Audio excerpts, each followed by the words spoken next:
LitKids is a destination for kids to explore the world of literature, culture, art, and creative expression. With a rich library of curated content, LitKids helps kids learn from the best. Be it professionals under LitKids Masterclass or their own peers under LitKids influencers.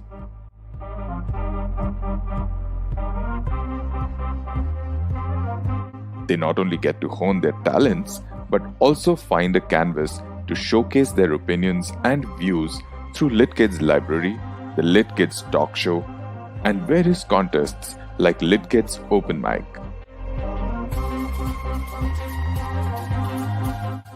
So come join the LitKids tribe and find your calling. Don't forget to check us out on the LitKids YouTube channel.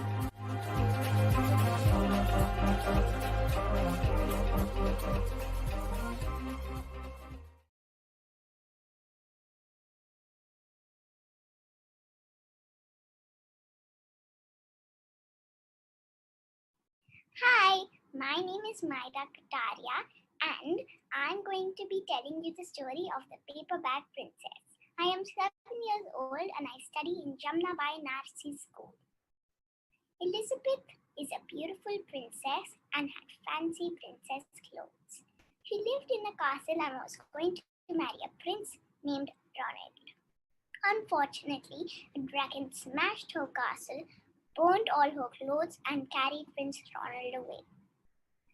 Elizabeth decided to chase the dragon and get Ronald back. She looked everywhere for something to wear, but the only thing she could find was a paper bag. She put on the paper bag and started searching for the dragon. He was easy to follow because he left a trail of burnt forests and horse bones. Finally, Elizabeth came to a huge door with a large knock on it. Elizabeth grabbed the knocker and banged on the door. The dragon stuck his nose out and said, "A princess! I love to eat princesses, but I have already eaten a whole castle today. I am a very busy dragon. Come back tomorrow." The dragon shut the door so quickly that Elizabeth almost got her nose caught. Elizabeth grabbed on the knocker and banged on the door again. The dragon stuck his nose out and said, "Oh, princess, I love eating princesses, but today I have already eaten a whole castle. I'm a very busy dragon. Come back tomorrow." Elizabeth shouted, "Wait, is it true that you are the smartest and fiercest dragon in the whole world?" The dragon says, "Yes." Elizabeth said, "Is it true that you can burn up 10 forests with your fiery breath?" The dragon said, "Yes."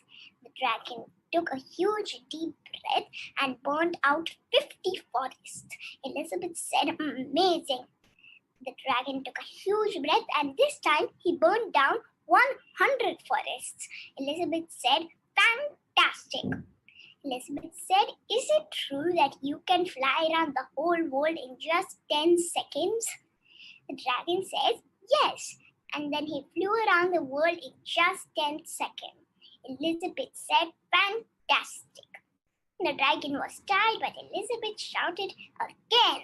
The dragon flew around the world and this time he took 20 seconds. The dragon came back and then he lay down and then he fell straight asleep. Elizabeth whispered softly, "Hey, dragon." The dragon was too tired, so he didn't say a word. Elizabeth stuck her head inside his ear and shouted, "Hey, dragon." The dragon was too tired, he didn't answer. Elizabeth opened the door to the cave and she found Prince Ronald. Ronald said, "Elizabeth, you are a mess. You smell like ashes and you are wearing a dirty old paper bag." Ronald said to Elizabeth that, "Elizabeth, come back when you dress like a real princess." Elizabeth said to Ronald, "Ronald, your clothes are really pretty. Your hair is very neat. You look like a real prince, but you are a bum." They didn't get married after all. The end.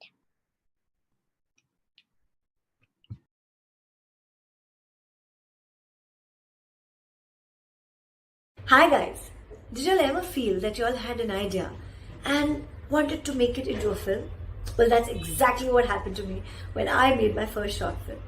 So if you all feel that you all have a concept, an idea or a story, but don't really know how to put it in a script format, then here's your chance.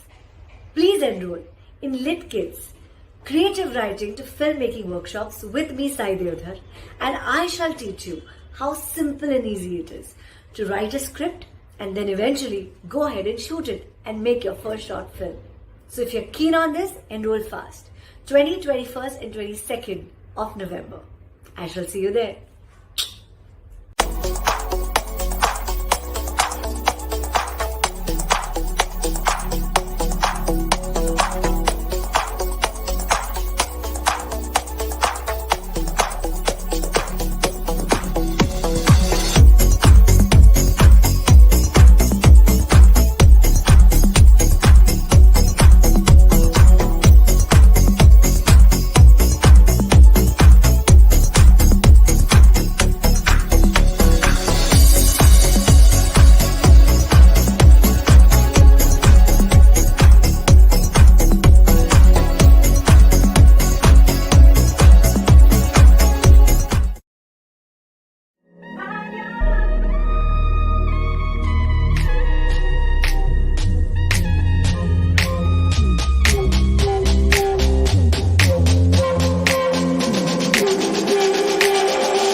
Respected wonderful judges and my dear friends. Hi, I am Krizail Thakkar from grade 4th and here to narrate a moral-based story. King Shibi, the greatest giver. God Brahma, the creator of the universe, was having a discussion with the other gods. Who is the most generous human being on earth? Asked Brahma. King Shibi, of course, said the god of fire, Agni. He is the greatest giver. His fame has reached me too, God Agni, but I want to test his generosity. So Brahma sent God Agni and God Indra on earth to test King Shibi. One day, when King Shibi was in his court, a dove flew in from the window. The dove went straight to the king and said, "Please protect me, great king. My enemy is following me. He will kill me." King Shibi looked at the dove and said, "You need not to be afraid. You have taken refuge here, and it is my duty to protect you." Just then, a huge hawk who had been chasing the dove arrived. "Okay, hand over that dove to me. That is my lawful prey. I have earned it after hard labor," said the hawk. "I have promised to protect this dove," said the king. "You have no rights to take away what belongs to me. You may interfere in the case of human beings, but birds are free in the sky. I am hungry and I need my food," said the hawk. "To satisfy your hunger, I shall arrange for the meat of a whole bull or deer. It will certainly be better than the flesh of this little dove," answered the king. "I do not like the flesh of bulls or deer. I only relish the taste of doves," said the hawk. "But there must be something else that you like. Tell me what else you like and I shall get it," said the king. "In that case, I would like to taste your flesh. Give me flesh from your body equal to the weight of the dove," said the hawk. "What you said shall be done," announced the king. King Shibi ordered a pair of scales and a sharp knife to be brought to him. He put the dove on one side of the scale and started cutting his own flesh to weigh it against the dough. Everyone was shocked on seeing this. The queen wanted King Shibi to stop, but King Shibi told her to be patient. The king cut pieces of flesh from his arms and thighs, filling the scale. But the bird was heavier. More and more flesh was cut from King Shibi's body, and the bones underneath the flesh became visible. But still, the scale tilted in favor of the bird, and the bird was heavier. Everyone, including the king, was surprised on seeing this. At last, King Shibi himself sat on the scale, and the scale balanced. The king asked the hawk to eat him up. At that moment, the hawk and the dove disappeared. In their place appeared God Agni and God Indra. For this generous act, said the gods, you will be known as one of the greatest givers of all the times. The wounds on your body will heal immediately without leaving a scar. After blessing the king, the gods vanished, and King Shibi's body recovered the flesh that was cut. So friends, the moral of the story is generosity is always rewarded.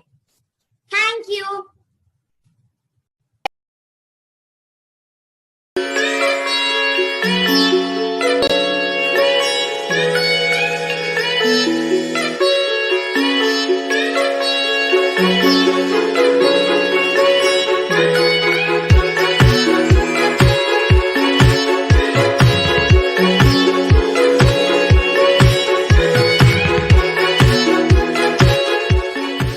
Hey, good morning, how are you?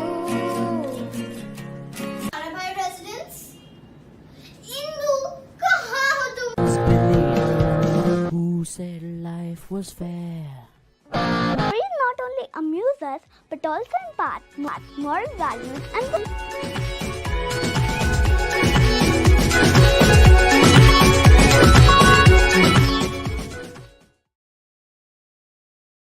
If there are any particular mannerisms that this character has, if they belong to a certain region or from a certain milieu or a certain socio-economic background, try and gain as much knowledge as you can about that world so that then you can sort of sprinkle in finer details into your character.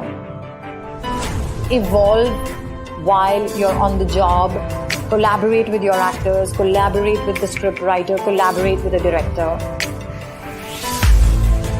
I, as an actor, tend to evolve during the process of the performance, and I think another very big part of performance for me is my co-stars. I feed a lot of their energy, of their performance, and that has really always made my job more enjoyable for me.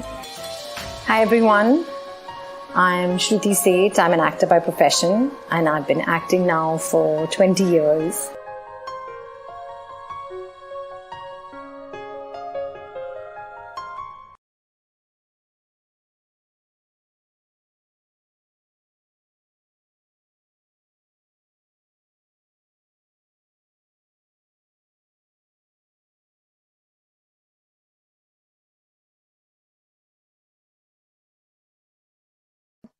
Respected judges and my dear friends, today I, Siddhi Dhruv from grade 7, is here to narrate an amazing story.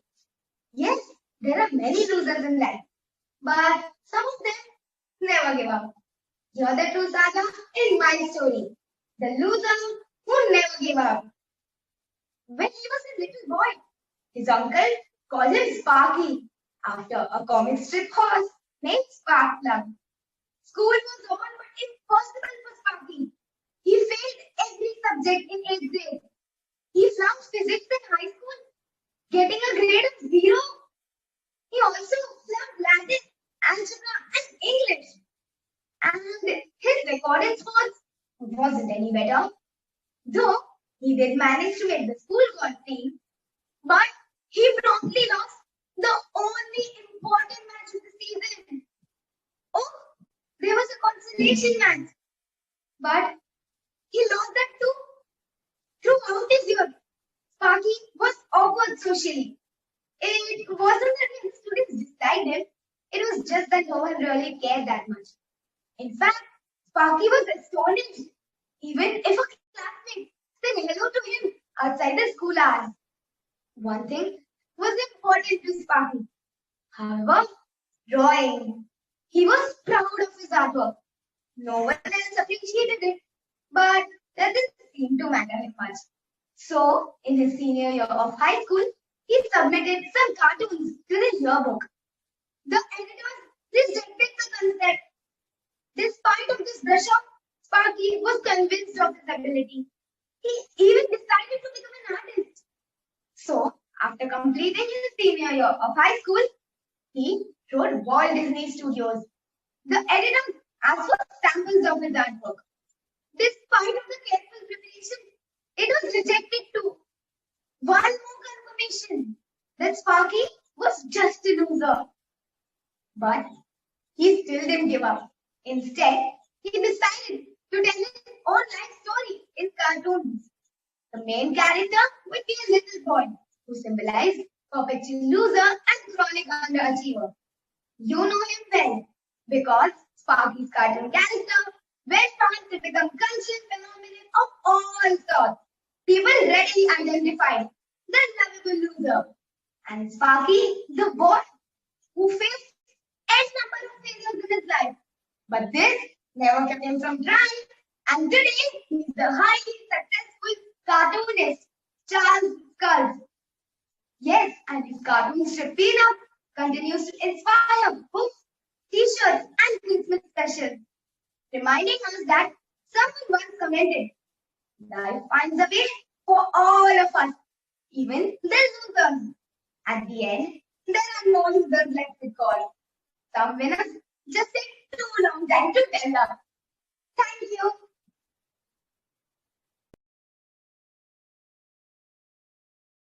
Voice is such a beautiful gift that we've got, that God has given us. It's also important to understand that it's a very effective, powerful tool. आपकी आवाज आपकी पहचान है. मुझे लगता है कि vocabulary आपकी पढ़ने का जो आपका your clarity, pronunciation is very very important. Literature पढ़िए. Try and see आपकी speed क्या है. Try and see आपकी clarity कितनी है. Pronunciation, enunciation, punctuation, modulation. There's so many things. There's so many things. My mother used to insist कि newspaper पढ़ो, to understand full stop कहाँ है, comma कहाँ पर है, how to be in the flow of the news. Hear it. If it's not sounding right, it won't sound right to the other person too. आपको एक distinct voice इसलिए दी गई है क्योंकि आप unique हैं और it's like a thumbprint. Nobody has the same thumbprint. Okay, nobody on this earth. Likewise, voices may sound similar, but they aren't really similar. Hi, my name is Manini Day. All of you know me as an actress. I'm also a voice artist.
Respected judges and hello friends. Hi, I am Virti Kanadia from grade 6 and here to present a true story on doctor's service. A doctor quickly entered the hospital after being called in for an urgent surgery. He changed his clothes and went directly to the surgery floor. He saw the boy's father walking back and forth in the hall waiting for the doctor. Once, seeing the doctor, the dad yelled, "Why did you take all this time to come? Don't you know that my son's life is in danger. Don't you have the sense of responsibility? The doctor smiled and replied, I'm sorry, I wasn't in the hospital and I came the fastest I could. Now I wish you could calm down so that I can do mine. Calm down? What if your son was in this room right now? Would you calm down? If your son dies, now what will you do? Said the father angrily. The doctor smiled again and replied, I will say what is said in the Holy Bible. From the dust we come and to dust we return. Blessed be the name of God. Doctors cannot prolong life. Go and receive your son. We will do our best by God's grace.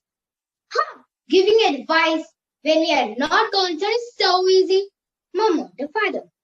The surgery took some hours, after which the doctor went out happy. Thank God your son is safe. And without waiting for the father's reply, he kept on his way running. If you have any question, ask the doctor. Why is he so arrogant? He could not stand minutes so that I can ask about my son's state. Commented the father when seeing the nurse minutes after the doctor left. The nurse replied, his son died yesterday in a road accident. He was in a barrier when we called him for son's surgery. The father was completely shocked. So, the moral of the story is, be calm in all situations so you can make the decisions the best you can. Be in the life of business and thank the doctor for the excellent work they do. Thank you.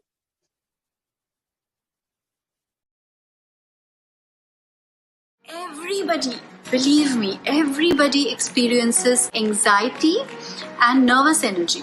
Everybody, all performers. Now what you have to do is that you have to convert that nervous energy and that anxiousness into something positive. To make mistakes is a very, very important part of life because you learn from failures more than you learn from successes. Had I not been that girl who was a laughing stock up on the stage, I wouldn't have been here where I am right now. Had I not blanked out on that stage, I wouldn't have worked harder to be where I am. Had I not, failed that audition of mine because of wrong pronunciation, I would not have put that extra effort. People have different ways of communicating things. You can make it humorous, you can also make it emotional. That's your style. Sometimes humor really works when you are very stressed and when you are very tensed about something and you just go up on stage and you start with something very casual and addressing the audience and you start with a small little joke or some anecdote. It just kind of lightens up the atmosphere in the audience. Hello everybody, I'm Soumya Tandon. We are talking about public speaking.